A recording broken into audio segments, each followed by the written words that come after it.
Welcome to this course on 5G wireless standard design. In this course, I will be teaching you the nuts and bolts of a 5G wireless network. So, all of us are familiar with the first component of a wireless network, which is the mobile station, okay, which all of us use.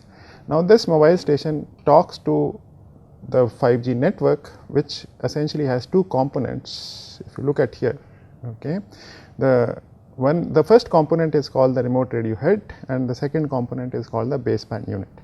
Now, what happens here is whenever you transmit a signal, it gets received by the remote radio head, which is a wireless signal, and this remote radio head basically samples the signal and then sends it to the baseband unit, which is the heart of a 5G network. Okay.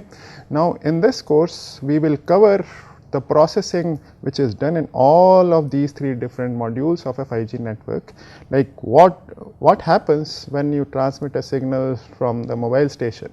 Let us say you want to access a video. Okay. So, I will be exactly telling you when you want to access a video, what happens in your mobile, what happens in this part of the network, which is the remote radio head, and what happens in this part of the network, which is the baseband unit.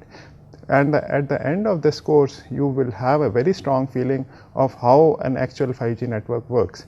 And just to add to it, we have designed this 5G network. You see, we have installed this 5G network at IIT Kanpur. This is the remote radio head, which is one of the components of a 5G network. And this is connected to the baseband unit, which is also installed at IIT Kanpur.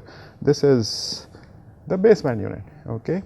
Now, in this course, we will see what processing is done in this part, what processing is done in this part, and then at the end of it, again I am repeating myself that you will understand what goes behind the design of each of this component. Thank you.